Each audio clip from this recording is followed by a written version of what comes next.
ऊष्मा भंडार के संपर्क में निकाय की साम्यावस्था अर्थात equilibrium of system in contact with A receiver.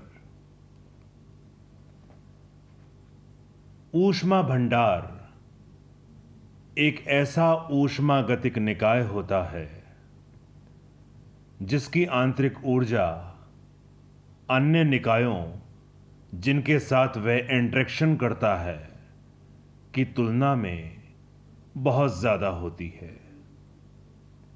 इसके परिणाम स्वरूप ऊष्मा भंडार की अवस्था किसी अन्य निकाय से अन्योन्य क्रिया करते समय अपरिवर्तित रहती है।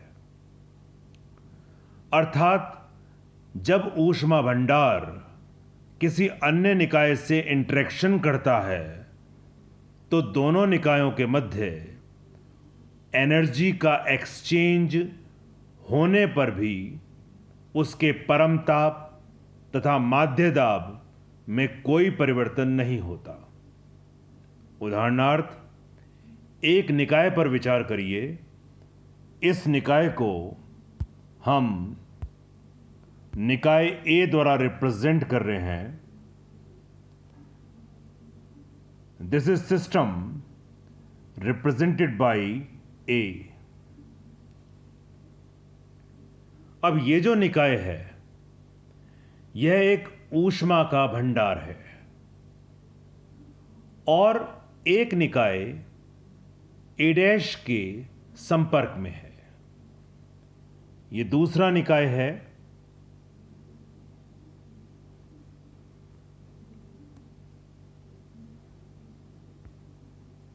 इस निकाय को हमने ए डैश के द्वारा रिप्रेजेंट किया है। यह जो ए डैश निकाय है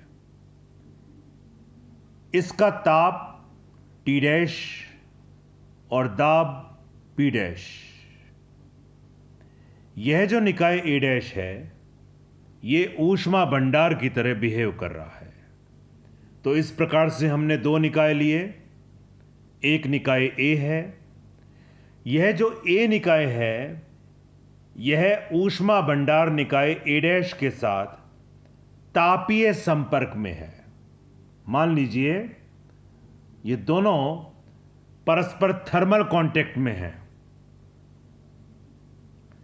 इस स्थिति में ये दोनों निकाय संयुक्त अवस्था में विलगित निकाय की रचना करते हैं जिसकी ऊर्जा कांस्टेंट रहती है। एनर्जी कंजर्वेशन से, ऊर्जा के संरक्षण के नियम से, अगर ये दोनों युग्मित हो जाएं, युग्मन के पश्चात जो विलगित निकाय की रचना करेंगे उसकी जो टोटल एनर्जी होगी वो कंजर्व्ड होगी, संरक्षित होगी, अर्थात निश्चित होगी। यदि निकाय ए के आयतन में परिवर्तन होता है तो निकाय ए डैश के आयतन में भी परिवर्तन होगा और यह परिवर्तन इस प्रकार होगा कि संयुक्त निकाय का जो आयतन होगा वो कांस्टेंट रहेगा। अर्थात del V will be in such a way that it will be equal to minus dv dash. आयतन में परिवर्तन हुआ, निकाय ए के आयतन में परिवर्तन हुआ। यह निकाय ए के आयतन में जो परिवर्तन हुआ है इसके परिणाम स्वरूप निकाय ए डैश के आयतन में भी परिवर्तन हुआ और वह इस प्रकार होगा कि वह उस कारण का विरोध करेगा जिसको रिप्रेजेंट करने के लिए हमने ये नेगेटिव निशान लगाया है। अर्थात del V plus del V dash equals to 0 अगर चेंज बहुत ज्यादा है, और अगर चेंज बहुत कम है तो DV plus DV dash equals to 0।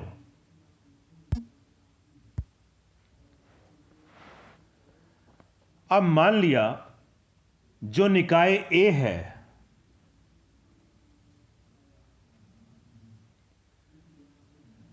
वह मैक्रोस्कोपिक पैरामीटर y द्वारा वर्णित है। ये जो पैरामीटर है y जिसको हम ले रहे हैं, ये कोई भी भौतिक राशि हो सकती है, फॉर एग्जाम्पल एनर्जी एटसेट्रा, कुछ भी हो सकता है।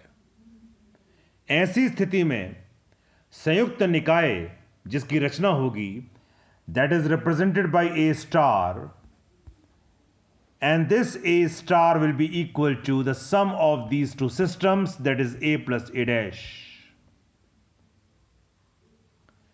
अब निकाय A के पैरामीटर Y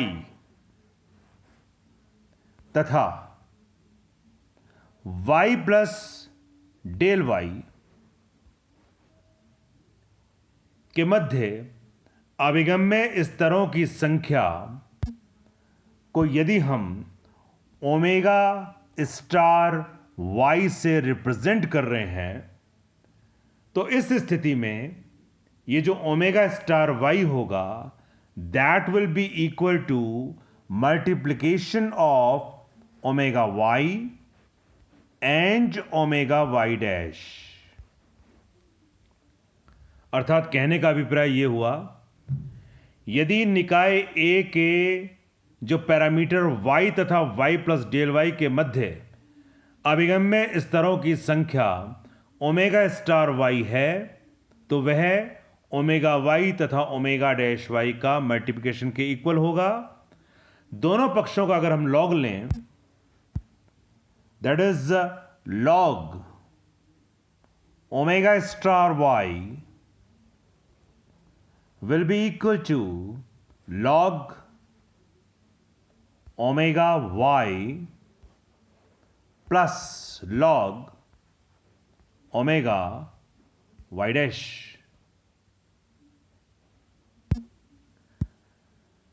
अब एंट्रोपी की परिभाषा से हम जानते हैं कि entropy SY equals to Boltzmann constant K, then log and then omega y। इसलिए जब दोनों निकायों का युग्मन हो जाएगा, तो युग्मन के पश्चात जिस एंट्रोपी की रचना होगी, that is represented by S star Y। This S star Y will be equal to the sum of SY and SY dash.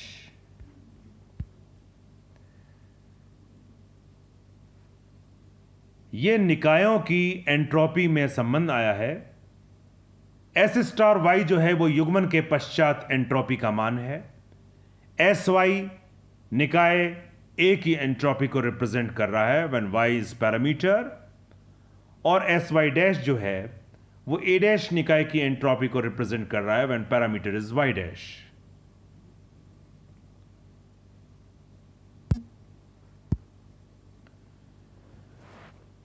अब पैरामीटर के मान y is equal to y bar. जब पैरामीटर का मान y is equal to y bar हो, तो दोनों निकाय परस्पर संतुलन की अवस्था में आ जाते हैं। संयुक्त निकाय के पैरामीटर का मान y तथा y प्लस डेल y के मध्य होने के लिए जो प्रायिकता का मान होगा, जो प्रोबेबिलिटी का मान होगा, that will be equal to py, then maximum value of probability represented by p0, जैसे कि हमने इसको पहले p0 से रिप्रेजेंट किया था, और we can represent it by p max exponential del s star upon k। इस फार्मूले का यूज हम पहले कर चुके हैं। पैरामीटर का मान y is equal to y bar होने पर दोनों निकाय परस्पर संतुलन की अवस्था में आ जाते हैं। तो जो संयुक्त निकाय होगा, उसके जो पैरामीटर होंगे, उनके y तथा y प्लस डेल y के मध्य होने की जो प्रोबेबिलिटी होगी, that will be py is equal to maximum value of probability p max y and then exponential del s star upon k।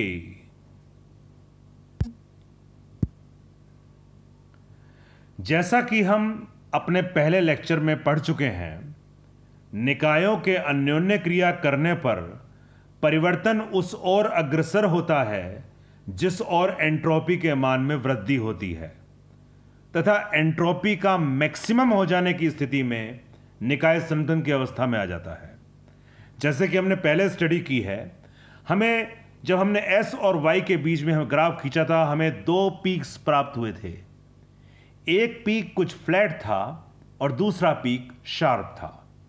जो फ्लैट पीक था वो भी इक्विलिब्रियम कंडीशन को दिखाता है, पर वो जो इक्विलिब्रियम कंडीशन थी वो मेटास्टैटिक कंडीशन थी, that is unstable equilibrium condition थी।